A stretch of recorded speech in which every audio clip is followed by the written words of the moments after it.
Goedemorgen allemaal, bonjour à tous. Alors, je vais vous donner les chiffres du jour. La semaine passée, 535 personnes ont été infectées en moyenne par jour. La semaine précédente, ce chiffre s'élevait à 338. Au total, 3748 nouveaux cas ont été enregistrés en 7 jours, ce qui montre une augmentation du nombre d'infections de 58%. Samedi, qui est le jour pour lequel nous avons les renseignements complets, 288 personnes ont été diagnostiquées positives. Alors, si on parle maintenant des hospitalisations, la semaine passée, 22 personnes ont été hospitalisées par jour en moyenne, ce qui est une faible diminution de 4%. Et nous avons actuellement 265 patients hospitalisés, dont 63 aux soins intensifs. Et en ce qui concerne les décès, la semaine passée, on dénombrait une moyenne de 2,4 décès de Covid par jour.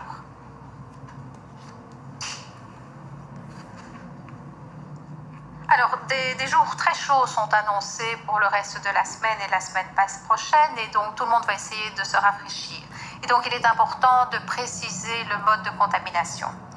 Alors, on sait que le principal mode de contamination se fait par l'intermédiaire de grosses gouttelettes émises lorsqu'on parle, lorsqu'on tousse ou lorsqu'on éternue.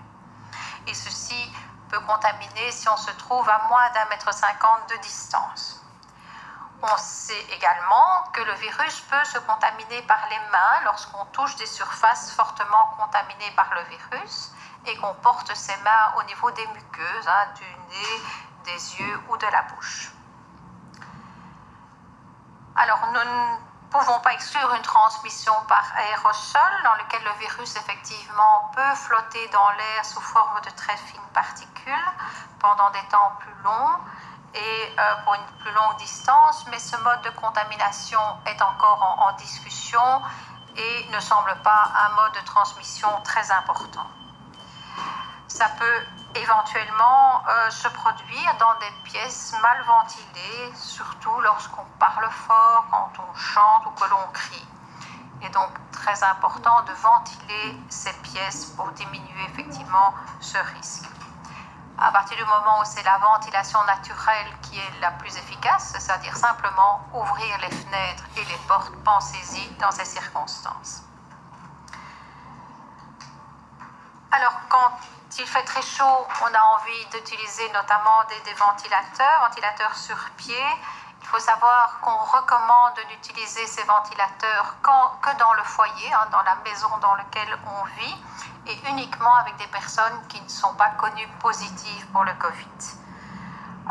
Car vous savez que la ventilation peut projeter ces gouttelettes plus loin et donc vous contaminer. Elles ne doivent pour ça pas être utilisées à l'extérieur du foyer, mais uniquement donc sous le même toit. Alors, le système de climatisation n'est en soi pas une source d'infection virale et au contraire pourrait diminuer le risque de contamination parce que l'air est plus souvent renouvelé. Mais il est important de régler le système de sorte que de l'air frais soit toujours insufflé. Sinon, si on reprend l'air dans la pièce, on fait recirculer ce même air et on augmente alors le risque de contamination. Il ne faut donc utiliser que des climatiseurs qui recrutent de l'air extérieur et non pas celui qui réutilise l'air de la pièce. Il faut évidemment que ces systèmes de climatisation soient correctement entretenus et que les filtres soient remplacés régulièrement.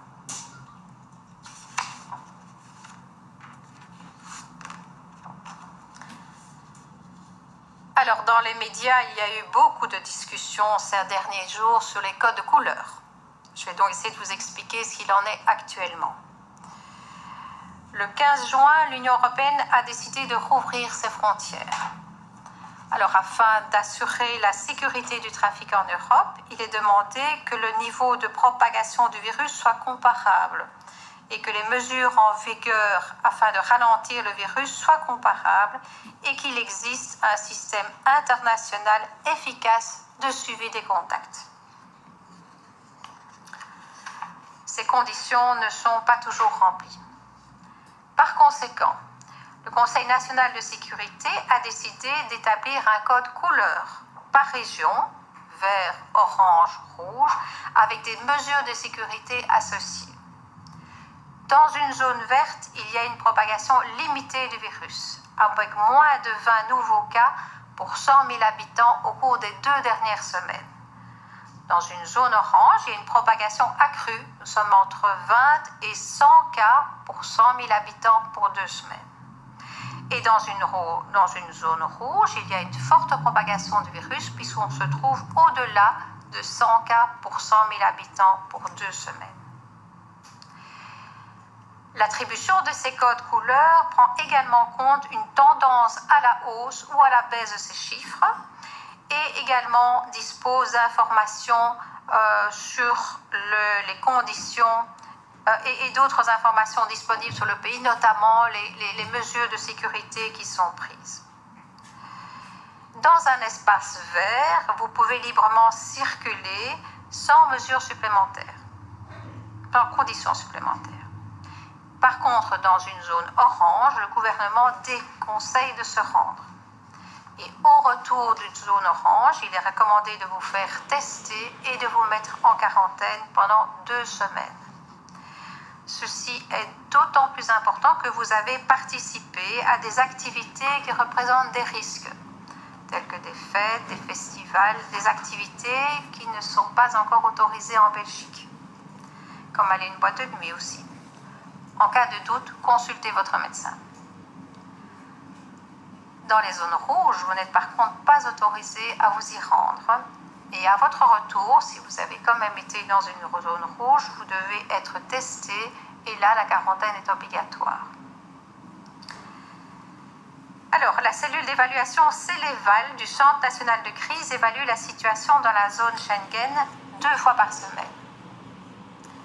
Dans ce but, l'Europe est divisée en zones d'environ 1 à 3 millions d'habitants, ce qui correspond plus ou moins à une province belge. Cela correspond généralement au niveau NUTS, comme utilisé par Eurostat, et NUTS est mis pour nomenclature d'unité territoriale statistique. Pour la France, le Portugal, l'Espagne et bientôt la Croatie et la Suisse, l'évaluation est menée au niveau NUTS 3. NUTS 2 correspond à entre 1 et 3 millions d'habitants. NUTS 3 correspond à 150 à 800 000 habitants. Pour la Suisse, cela signifie que les conseils pour les cantons du Valais et de Vaud peuvent passer du rouge au vert, tandis que Genève reste au rouge. Ces avis sont envoyés au SPF Affaires étrangères qui les intègre dans ses conseils aux voyageurs qui sont mis à jour tous les jours vers 16 heures. Vous pouvez consulter ces conseils de voyage sur le site du ministère des Affaires étrangères. Attention, certains pays imposent également des exigences supplémentaires pour les Belges qui souhaitent entrer sur leur territoire. Cela peut être un test obligatoire ou une mise en quarantaine. Ces pays et mesures sont également répertoriés sur le site web des Affaires étrangères. Je vous remercie.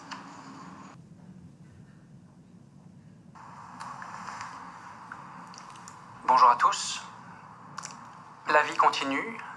Vous le savez, une vague de chaleur est annoncée pour les prochains jours. Il est toujours bon de se rappeler les mesures nécessaires pour se protéger contre ces températures élevées. Boire beaucoup d'eau et prendre par exemple une bouteille lorsqu'on part en voiture.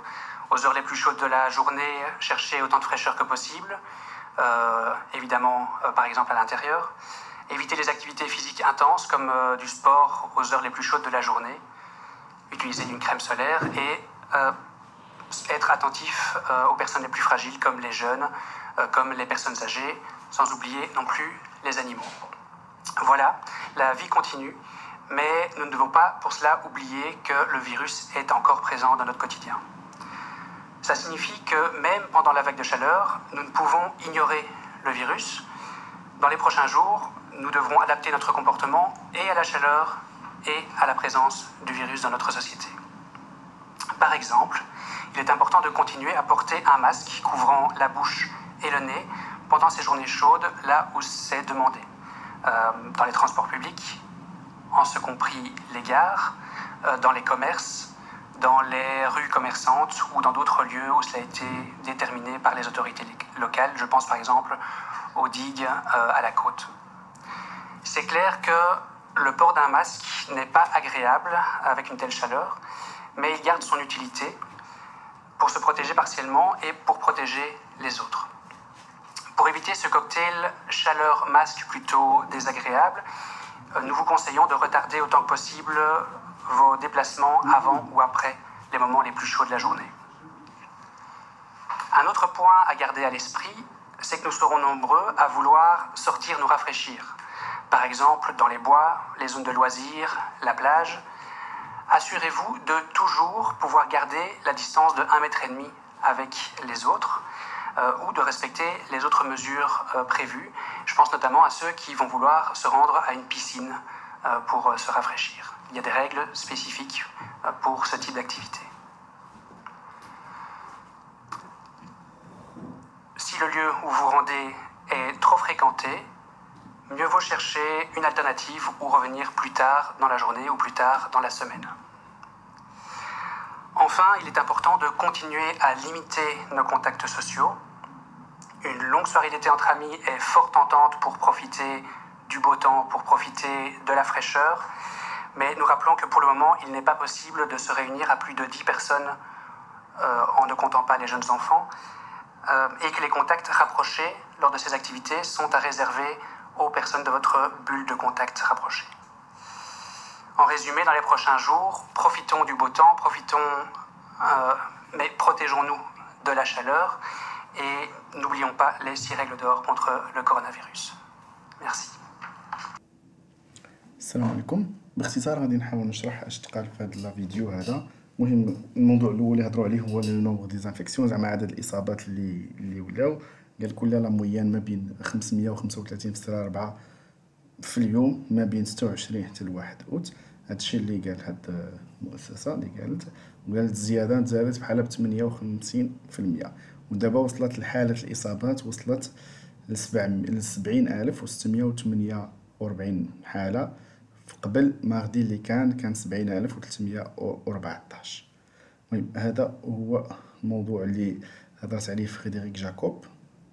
دونك الموضوع الثاني اللي هضرت عليه هو لا شالور، اللي قالت لا شالور يعني خص يحضروا البال مع الكليماتيزور ويحضروا البال مع شحال من حاجه اللي كتجينيري. زعما قال لك راه الكونتاميناسيون راه مازال. المهم لا شالور اللي قالوا ابارتير د لا سيمين الجايه ولا في هاد لا سيمين غتولي 30 دوغري وغادا طالع. دونك وهنا كاين دي سورس زعما بلايص اللي يقدر يتكونطامينا. خص ديما الواحد يحترم لا ديستونس، يعني يحترم لا ديستونس حتى يقدروا نقاط صغار يعاديو الواحد، وديما يحترم. المهم قلنا يحترموا لا ديستونس هادي قلناها، ويردوا البال مع لي سيرفاس زعما حتى هما يقدروا يكونوا كونطاميني، ويردوا البال زعما الفونتيلاتور الا كان فهمتي يحاول الفونتيلاتور يكون يخرج على برا بلاص ما يخدم غير بالهواء ديال الداخل. المهم هادشي اللي هضروا. المهم على الحراره. الموضوع الثالث اللي هضرت عليه السيده هو لي كولور. المهم كما كنعرفوا بلجيكا دارت 3 لي كولور. عندك خضر هما اللي قال لك اقل من 20,000، اقل من 20 في 100,000. كاين الحمر، كاين لورانج ما بين 20 حتى ل 100 واحد في 100,000، وفوق 100 من 100,000 كيديروا روج. يعني في الخضر ماشي مشكل، ولكن في السفر لورانج. المهم في الحمر كيقولوا ما تمشيش كاع. الا مشيتي خصك ضروري دير سميتو البيستاش او تمشي للحجر، المهم الكارونتين. والحاجه الثانيه الا كنتي الا كنتي جاي من زون اورانج خاصك دير سميتو ريكوموندي، زعما موصى به انك دير الفحص والحجر من جوجهم. وقال لك زعما الواحد اللي بغى يسافر لاي دوله عموما خصو يرد البال الاجراءات اللي دايره هذيك الدوله. يعني يرد بال. المهم الحاجة اللي ركزوا عليها أكثر هي الحرارة، الواحد يشرب الماء مزيان ويحاول يستافد منها وما يضرش راسو ولا يضر الناس اللي معاه. السلام عليكم.